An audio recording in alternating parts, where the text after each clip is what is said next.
Good afternoon everyone. আমরা আগের ভিডিওগুলোতে ক্যাশ ফ্লো স্টেটমেন্টের স্ট্রাকচারটা বুঝিয়ে দিয়েছিলাম ভালো করে। তো আজকে আমরা ক্যাশ ফ্লো স্টেটমেন্টের একটা প্রবলেম সলভ করব। তোমাদের আগে একটা পিকচার পাঠিয়ে দিয়েছি প্রবলেমের, সেই প্রবলেমটা তোমরা ভালো করে দেখে নেবে বা খাতায় টুকে নেবে, নিয়ে সেটা থেকে তোমরা ফলো করবে। তো আমাদের ক্যাশ ফ্লো স্টেটমেন্টে আমরা দেখেছিলাম তিনটে পার্ট করতে হয়।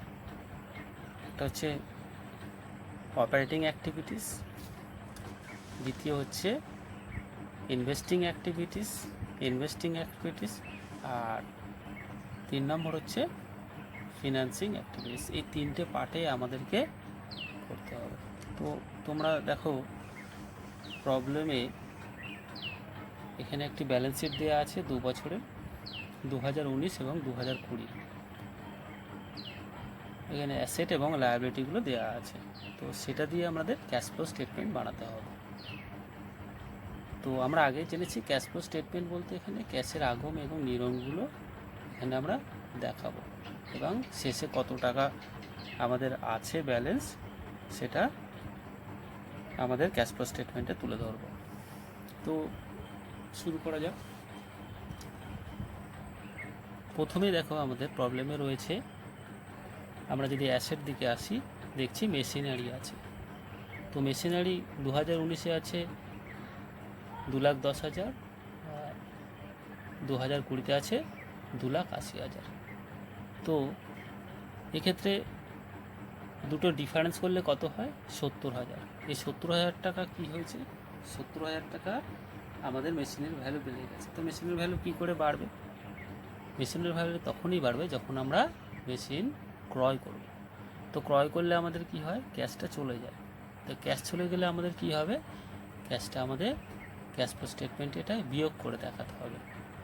তো মেশিনারি পারচেস করা বা ক্রয় করা এটা কোন অ্যাক্টিভিটিসের মধ্যে পড়ে?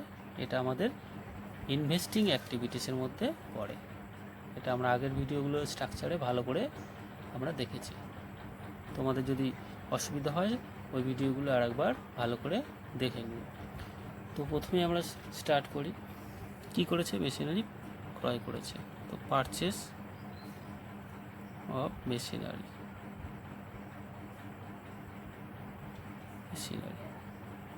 2019-এ ছিল 2,80,000, বিয়োগ করলে 2,000। এটা ডিটেলসে দেখিয়ে দিচ্ছি।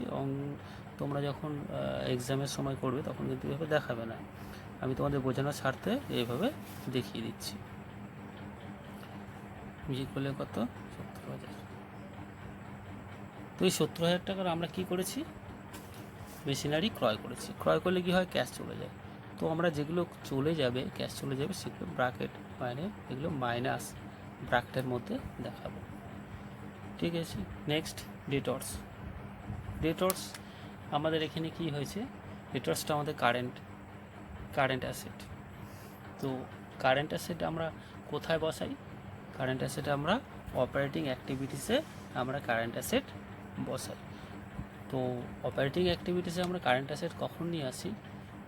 নন ক্যাশ আইটেমগুলো নেওয়ার পরে কারেন্ট অ্যাসেট এবং কারেন্ট লায়াবিলিটিগুলো আমরা এখানে নিয়ে আসি। তো আমরা এখানে একটা পার্ট করে নিই।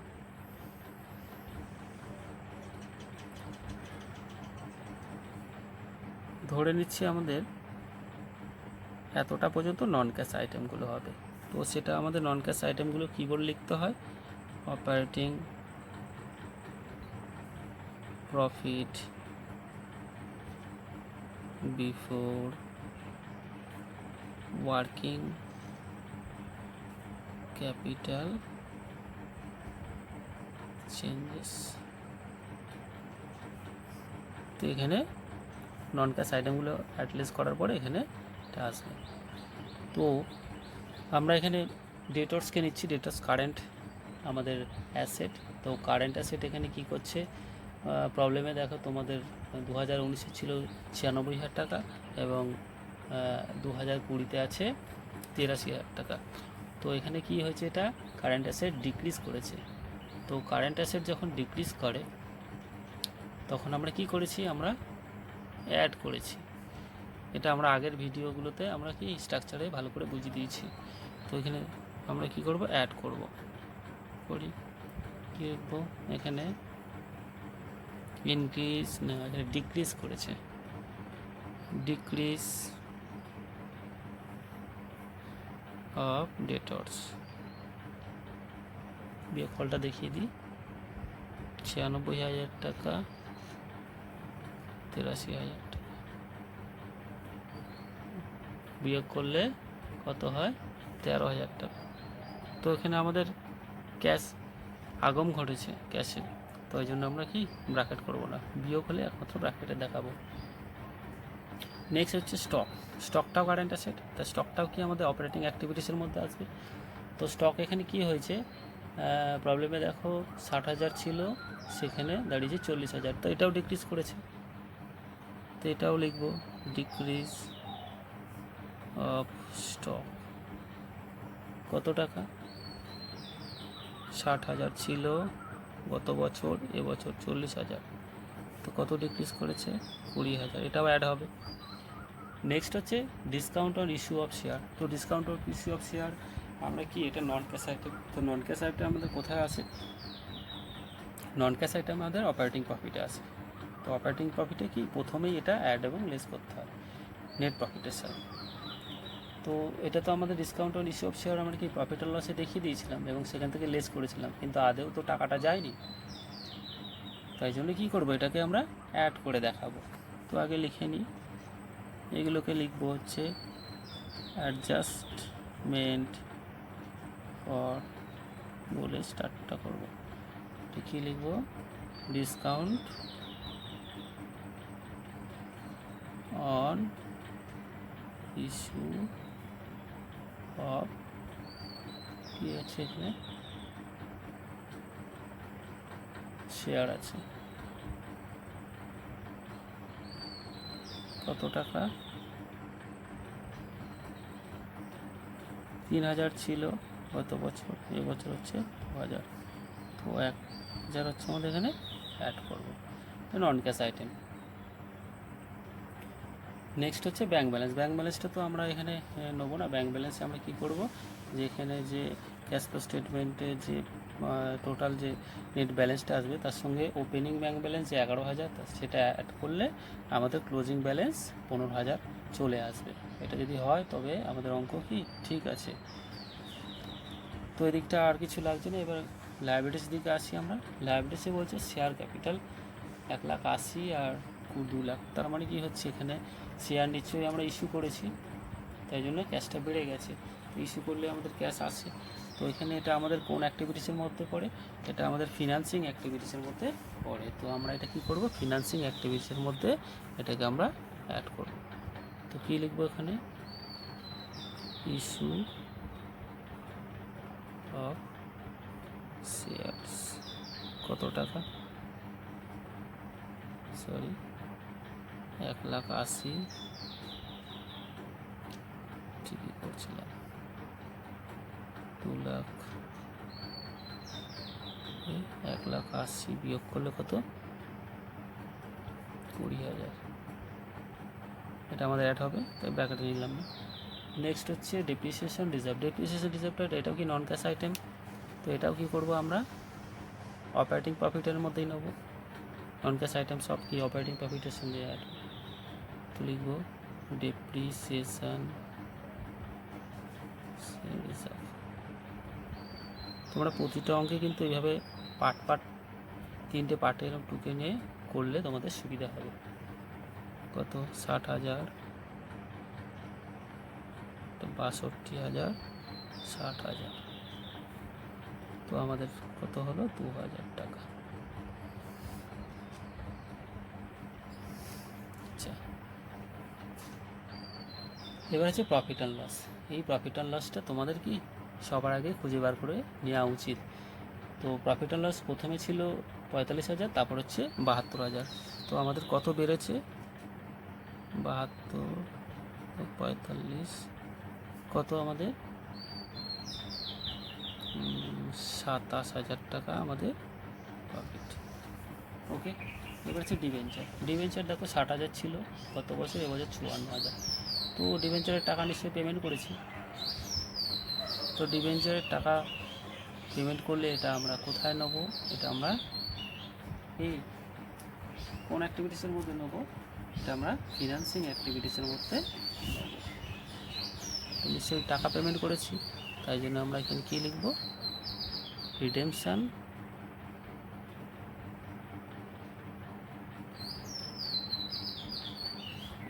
রিডেমশান বলে পেমেন্ট করা এখানে।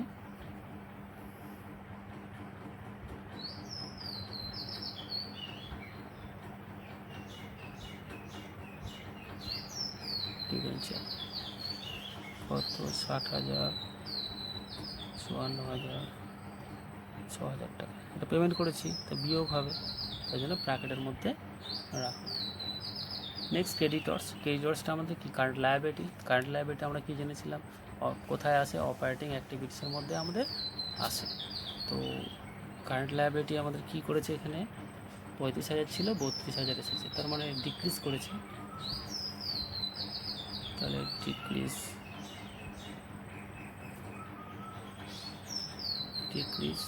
অফ কি ক্রেডিটর্স এখানে কারেন্ট লায়াবিলিটি কত? তো লায়াবিলিটি ডিক্রিজ করলে আমরা কি হয়? আমরা কি করি? এখানে লেস করি। আগে ভিডিওতে সব কিন্তু ঠিকভাবে দেওয়া আছে, তো ওই জন্য আমরা ব্র্যাকেটের মধ্যে রাখলাম। ঠিক আছে, আর তো কিছু এখানে নেই। তো এবার আমরা যোগ বিয়োগগুলো করবো। এখানে হচ্ছে এটা কত হয়? 30,000 টাকা। এগুলো 13, 15, 15,000,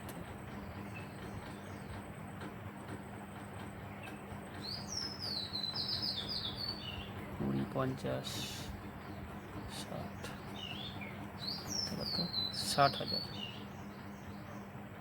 এটা যেটা বেরোলে আমরা কি লিখব? Net cash flow from operating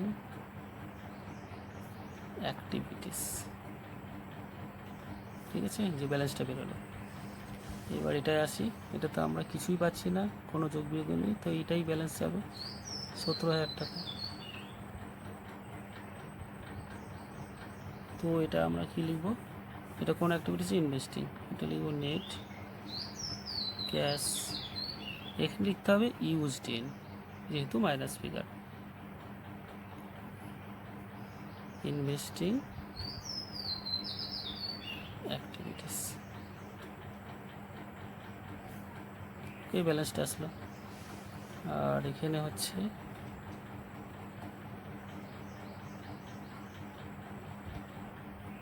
তো এটা বিয়োগ করলে কত হয়? 14,000, এটা প্লাস ফি। এই ব্যালেন্সটাকে আমরা লিখব net cash flow from financing activities.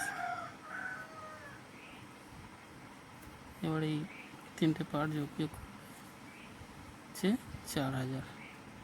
কি লিখব? Net cash and cash equivalent balance.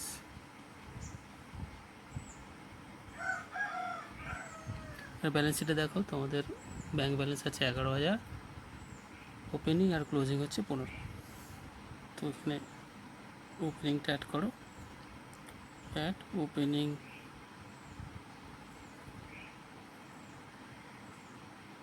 Cash balance.